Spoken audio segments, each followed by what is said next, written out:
Hi, welcome to Refugee Roots Art at Home. We're on week 13 and I'm Ant, and it's been really nice to finish our watercolour workshops, and we're moving on to some weaving, and we're going to in a couple of weeks meet in face-to-face to do this workshop in a garden. So if you're interested in coming along, it'll be 12 o'clock on Tuesday. There'll be some messages, text messages about it, and we'll let you know. If you are interested, then keep an eye out and talk to staff and volunteers, and you can come along. If you can't make it, we still will be doing these videos to help you do some art at home. And also we'll still be doing the Zoom call for a little while as a way to still connect online for those who can't come out, and you might not want to come out yet. Obviously we're meeting in a small group in an outside space, whilst the weather's nice like today. It would be good to see you and to have a chat and to do these things together rather than, you know, separately in our own homes. But we'll see how it goes doing both things for now, and I'm looking forward to coming into spring and being outside in warmer weather and hopefully seeing more of you. So today we're moving on to weaving. You need this paper plate. If you've got one of these weaving needles or these plastic needles, you might have just one of those, and your balls of wool, whichever colours you've got a few to choose from, and your scissors. So let's get started with this new medium. Okay, hopefully you can see that. Yeah, I think so. So your paper plate has already got your wool on that creates the loom with the warp strings. So that's already threaded for you. I will show you next week how to do that for yourself in case you want to reuse these paper plates to make another weaving. What we'll be doing today is something like this, weaving round and round in a circle. So I'll show you how to start off with one of your balls of wool. You just need to find the end so that it'll be wrapped around the middle somehow, won't be tucked in. Just pull bits out until you can find the end of your wool in a colour that you want to start with, and this colour will be your middle section. So have a look at what you've got and choose, and then you want to pull out about 3 or 4 arms length. So you see I'm pulling it out of the ball. There we go. And give it a cut. So if this will be the amount of wool you'll use for your middle piece. If you want a bigger piece of colour, you'll use more wool, but we'll just start off with this to show you how to start with the one colour on your weaving. So there's different ways to do it. I've had a little play, and I think the best way for how we've done the plates is to put the string underneath all of the strings. So you want to pick up all of the wool that are attached to your plate, pass the string under, tie a little knot, so you've got something like that. Then you just want to chop the tail, the end piece off, but don't chop it too small because it might still undo. So you just want to leave a little tail, and we can sort that out later. It's just so it doesn't slip off. Sometimes you might just leave it without a knot, but this is more secure, and once we've chopped that down you won't be able to see it. So on your other end, this is where the needles come in. I'll show you a couple of ways to do this as well. So you can ball up the wool This is an option. And then use that to thread to go underneath and over the weaving.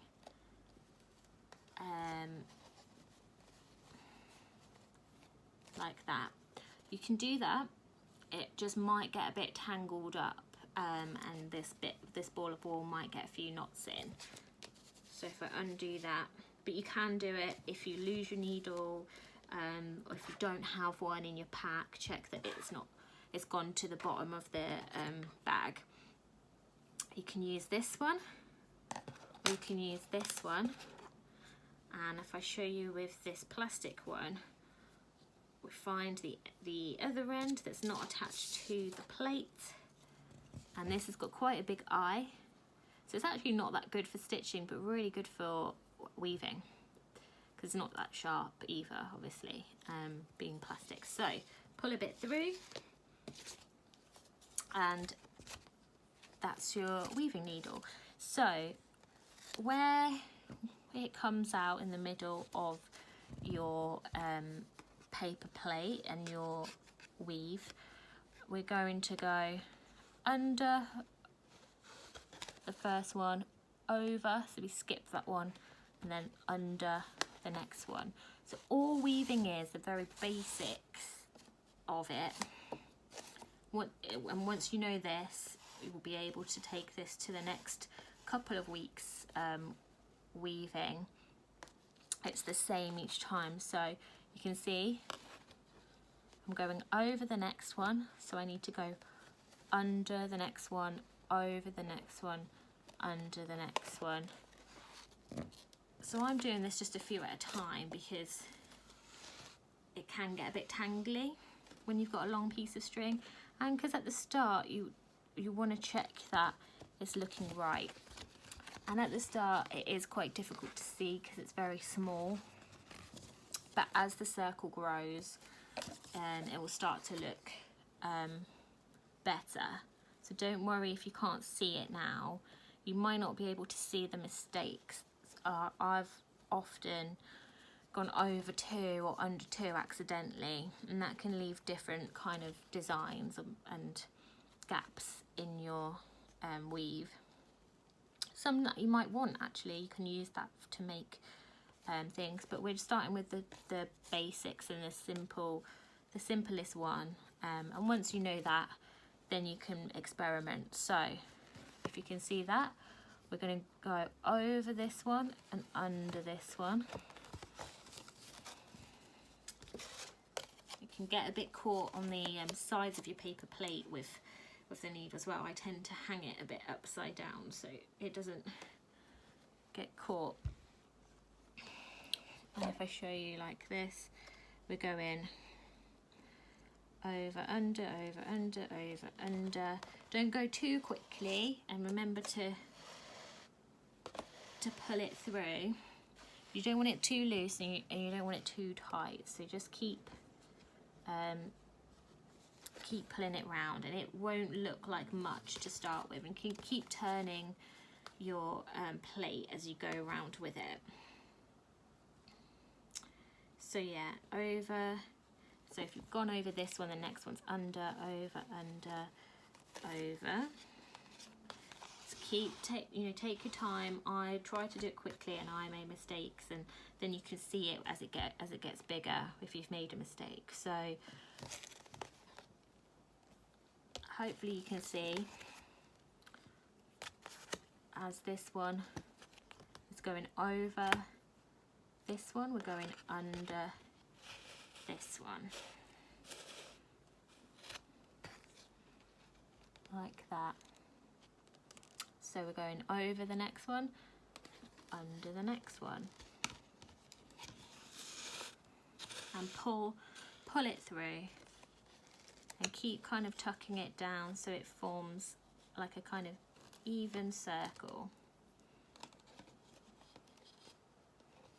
Okay, well done. We've done the basic first few steps, which is getting the wool on to weave and starting to weave it, and they're probably the trickiest things. You just need to keep going, and it takes time, and it's actually quite relaxing if you can do it. You have to watch what you're doing, but you can do it while sitting down, and can do it on your lap. So once you've got to a point where you've done as much of the colour as you want, or your wool has run out, you might get to something like this. So it eventually gets bigger, and you won't be able to see these outside wool lines, and you've got the wool that's running out, or you've cut off. You need to get your next colour of wool, the next one that you want to add on, and just knot it together. I might just make a neat kind of edge on that wool, and I've got a neat edge on this wool, and we're just going to knot it together in a small as we can kind of knot.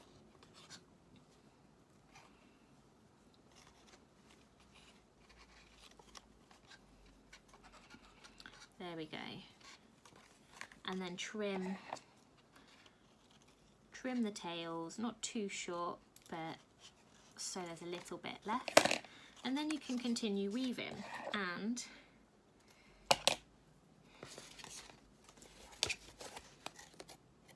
try and hide the little knot that you've made at the back. So you can see here, if I go underneath, it's on top, but we're just gonna tuck it underneath. And as more of these blue layers come round, yeah, like that, you won't be able to see it as much. And then you can carry on. So keep going with that. Keep going with as many colours as you want, as big as you want, until you've filled the plate. And now you might want to think about what you want to use it for. It could be a coaster for your glass to sit on. It could be a hanging decoration to put out, just have up on your wall, or to put on a Christmas tree. So yeah, you can choose how big you want it. And at the end, when you've got your piece of wool that's loose, you just want to tie it to one of these pieces of wool that are attached to the plate, and just do a small knot.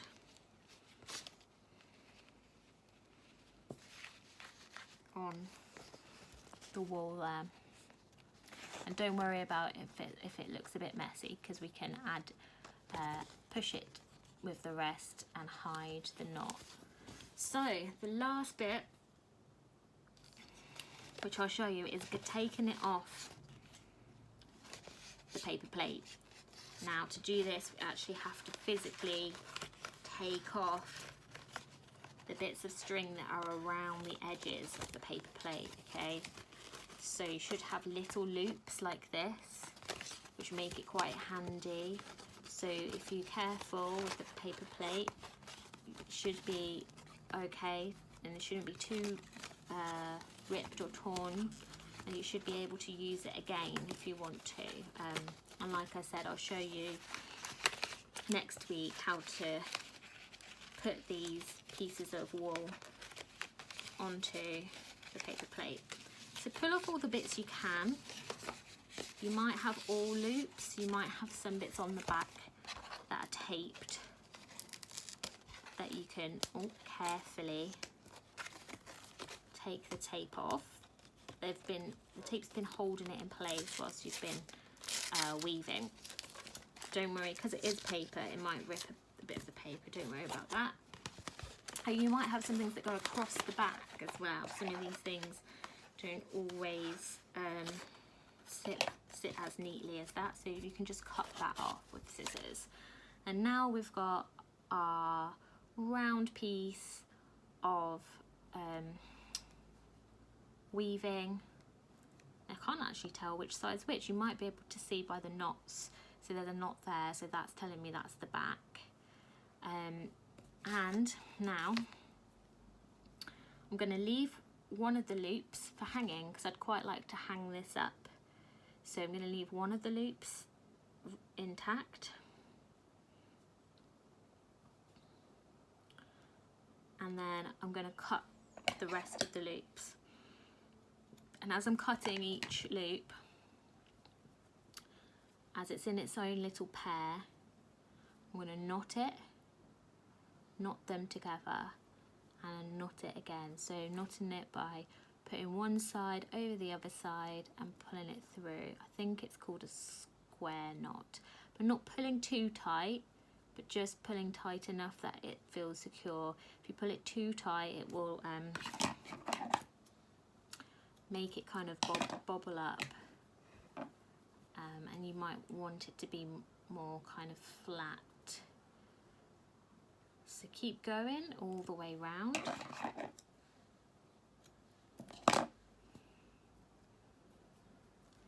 And once you've done them all,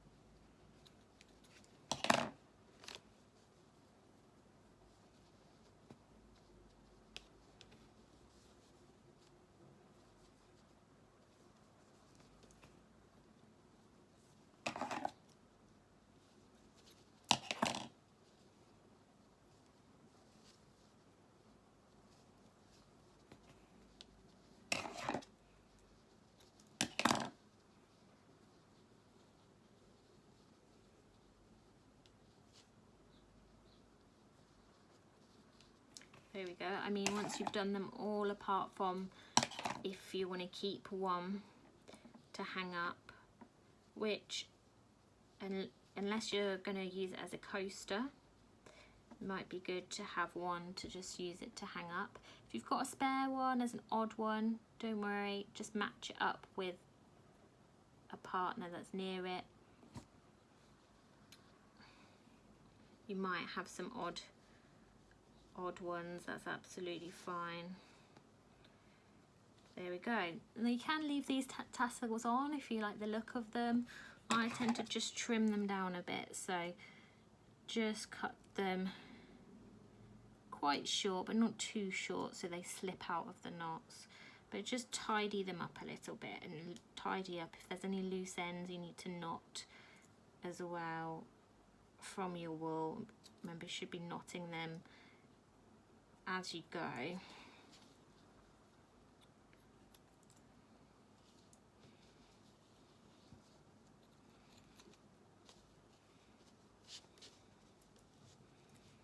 Oh, I've just found one I haven't knotted, so just keep checking as you go around that you've knotted all of the loose bits of wool, because it can come apart quite easily and you don't want that for your piece. There we go. So now you have your coaster or your decoration to hang up.